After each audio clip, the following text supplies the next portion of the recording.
Kanchipuram Varamahalakshmi Silks, the Grand Banarasi Mela. First time ever in Hyderabad starting from November 1st.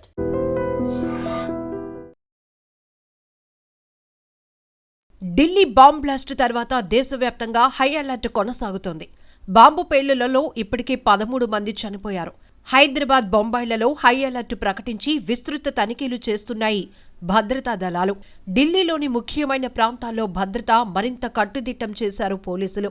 దేశవ్యాప్తంగా అన్ని ప్రాంతాల్లో భద్రతను కట్టుదిట్టం చేయాలని హోంశాఖ ఆదేశించింది. కారు యజమానితో సహా ముగ్గురిని అదుపులోనికి తీసుకుని విచారణ చేస్తున్నారు పోలీసులు. ఢిల్లీ పేలుడు ఘటన ఆత్మాహుతి దాడిగా పోలీసులు అనుమానం వ్యక్తం చేస్తున్నారు. ఎన్ఐఏ రంగంలోనికి దిగింది. ఎర్రకోట సమీపంలో పేలుడు ధాటికి 13 మంది మృతి చెందగా 24 మంది తీవ్ర గాయాల పాలయ్యారు. కదులుతున్న వాహనంలోని పేలుడు జరిగినట్టు నిర్ధారణ అయింది. పరిస్థితిని అమిత్ షా సమీక్షించారు. ఎన్ఐఏ, ఎన్ఎస్జీ రంగంలోనికి దిగాయి. ఉదయం ఉగ్రమూట అరెస్ట్ అయింది. సాయంత్రం పేలుడు కుట్ర కోణంపై దర్యాప్తు కొనసాగుతోంది. ఢిల్లీతో పాటు ఉత్తరప్రదేశ్, మహారాష్ట్ర, కేరళలో హై అలర్ట్ ప్రకటించారు. దేశ రాజధాని ఢిల్లీలో జరిగిన భారీ పేలుడు ఆత్మాహుతి దాడి అయ్యుంటుందని పోలీసులు అనుమానిస్తున్నారు. ఈ నేపథ్యంలో దర్యాప్తు సంస్థలు విచారణ ముమ్మరం చేశాయి.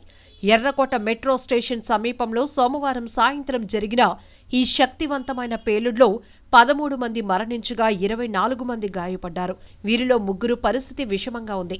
కదులుతున్న వాహనంలోనే ఈ పేలుడు జరగటంతో దీనిని ఆత్మాహుతి దాడిగా అనుమానిస్తున్నారు. ఈ ఘటనతో దేశవ్యాప్తంగా భద్రతా సంస్థలు మరింత అప్రమత్తమయ్యాయి. ఢిల్లీ పోలీస్ కమిషనర్ సతీష్ గోల్చా తెలిపిన వివరాల ప్రకారం సాయంత్రం 6:52 సమయంలో ఎర్రకోట ట్రాఫిక్ సిగ్నల్ వద్ద నెమ్మదిగా కదులుతున్న ఒక వాహనంలో ఈ పేలుడు సంభవించింది.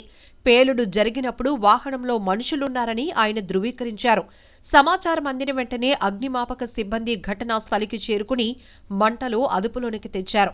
ఈ 2 దుర్ఘటనలో 6 కార్లు, 2 రిక్షాలు, 1 ఆటో రిక్షా పూర్తిగా దగ్ధమయ్యాయి. ఈ ఘటనపై కేంద్ర హోంమంత్రి అమిత్ షా వెంటనే స్పందించారు. Delhi police commissioner, intelligence bureau చీఫ్తో ఫోన్లో మాట్లాడి పరిస్థితిని సమీక్షించారు. ప్రధాని నరేంద్ర మోదీ కూడా హోంమంత్రితో మాట్లాడి వివరాలు అడిగి తెలుసుకున్నారు. నేషనల్ సెక్యూరిటీ గార్డ్స్, అలానే జాతీయ దర్యాప్తు సంస్థ, ఫోరెన్సిక్ నిపుణుల బృందాలు ఘటనా స్థలికి చేరుకుని ఆధారాలు సేకరిస్తున్నాయి. కశ్మీర్, హర్యానా, ఉత్తరప్రదేశ్లలో విస్తరించిన జైషే మహ్మద్, అన్సార్ గజ్వత్, ఉల్ హింద్ ఉగ్రవాద సంస్థలకు చెందిన ఓ భారీ ముఠాను భద్రతా బలగాలు సోమవారం ఉదయం పట్టుకున్నాయి. 3 డాక్టర్లతో సహా 8 మందిని అరెస్టు చేసి 2900 కిలోల పేలుడు పదార్థాలు స్వాధీనం చేసుకున్న కొన్ని గంటల్లోనే ఈ పేలుడు జరగటం తీవ్ర కలకలం రేపుతోంది. ఈ 2 ఘటనల మధ్య సంబంధం ఉండొచ్చు అనే కోణంలో దర్యాప్తు అధికారులు అనుమానిస్తున్నారు. పేలుడు నేపథ్యంలో ఢిల్లీ సరిహద్దులో భద్రత కట్టుదిట్టం చేశారు.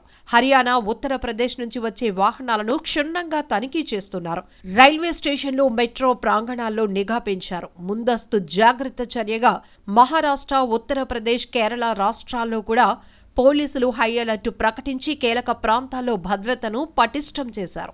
ఢిల్లీ పేలుళ్లకు సంబంధించి వివరాలు ప్రకటించారు కేంద్ర హోంమంత్రి అమిత్ షా. I-20 కారులో సంభవించిందని ధృవీకరించారు. ఈ కారు పేలుళ్ల వల్ల కొన్ని వాహనాలు ధ్వంసమయ్యాయి. కొంతమంది ప్రాణాలు కూడా కోల్పోయారు. ఇప్పటికే క్షతగాత్రులకు మెరుగైన ట్రీట్మెంట్ అందించాలని కూడా ఆదేశాలు ఇచ్చినట్టు కూడా చెప్తున్నారు. ఇక ఢిల్లీలో జరిగిన పేలుడు ఘటన దృష్ట్యా నగర ప్రజల భద్రతను దృష్టిలో పెట్టుకుని ముందస్తు భద్రతా చర్యల్లో భాగంగా సోమవారం రాత్రి విశాఖలోని అన్ని ప్రధాన కేంద్రాలు, రద్దీ ప్రాంతాల్లో పోలీసులు విస్తృతమైన తనిఖీలు చేశారు. ఇటు రైల్వే స్టేషన్, బస్ స్టేషన్స్ లో కూడా పటిష్టంగా భద్రత ఏర్పాటు చేశారు. Metal detectors, bomb dog squad బృందాల సాయంతో ప్రయాణికుల లగేజ్ తో పాటు అనుమానాస్పద వస్తువులకు కూడా క్షుణ్ణంగా తనిఖీలు చేశారు. ఇక నగర సరిహద్దులు, ప్రధాన కూడలలో వాహన తనిఖీలు, వెహికల్ చెకింగ్ కూడా ముమ్మరంగా జరిగింది. అనుమానాస్పదంగా కనిపించిన వాహనాలను వెంటనే ఆపేసి అందులో వ్యక్తుల వివరాలు కూడా పరిశీలించారు. లాడ్జిలు, హోటళ్లు కూడా ఆకస్మిక తనిఖీలు జరిగాయి. లాడ్జిలు, హోటళ్లు, గెస్ట్ హౌస్లలో ఆకస్మికంగా తనిఖీలు చేసి కొత్తగా బస చేస్తున్న వారి వివరాలు, గుర్తింపు కార్డులను కూడా క్షుణ్ణంగా పరిశీలించారు. అనుమానాస్పద వ్యక్తులు ఎవరైనా తలదాచుకుంటున్నారేమో అని కూడా గాలించారు. కార్గో, కొరియర్ కార్యాలయాల పర్యవేక్షణ కూడా కొనసాగుతోంది. ఇప్పటికే కార్గో సర్వీస్ సెంటర్లు, కొరియర్ కార్యాలయాలు గిడ్డంగులను కూడా పరిశీలించి పంపబడుతున్నటువంటి పార్సల్స్ వివరాలు కూడా నమోదు చేసుకున్నారు. పోలీస్ అధికారులు ఈ సందర్భంగా ప్రజలకు విజ్ఞప్తి చేస్తున్నారు. ఎటువంటి భయాందోళనకైతే గురి కావద్దు, పోలీసుల భద్రతా చర్యలకు పూర్తిగా సహకరించాలని కోరుతున్నారు. అనుమానాస్పద వ్యక్తులు కానీ, వస్తువులు కానీ, సంఘటనలు ఏవైనా గనక మీ దృష్టికి వస్తే వెంటనే 112కు డయల్ చేసి సమాచారం అందించాలని, స్థానిక పోలీస్ స్టేషన్లో ఇన్ఫర్మేషన్ ఇవ్వాలని కూడా ప్రజలకు సూచిస్తున్నారు. నిజంగా ప్రస్తుతం ఉన్నటువంటి సమాజం దేనికి ప్రయారిటీ ఇస్తుంది? ఆర్థిక సంబంధాల చుట్టూ మాత్రమే తిరుగుతోంది. మళ్ళీ ఎన్నికలంగానే చాలా విరక్తి కలుగుతాను. మంచి అనిపిస్తుంది కదా, లేడీస్ కూడా ఛాలెంజింగ్ జాబ్స్ చేసినప్పుడు చాలా బాగుంటది. ట్రాఫిక్ అసిస్టెంట్స్ గా నియమించిన ట్రాన్స్జెండర్స్ అందరితో సాల్యూట్ చేయించుకుంటున్నారు. ఫుడ్ డెలివరీ ఇవ్వటానికి వెళ్ళినటువంటి డెలివరీ బాయ్ అనిల్ పై కళ్ళ ముందు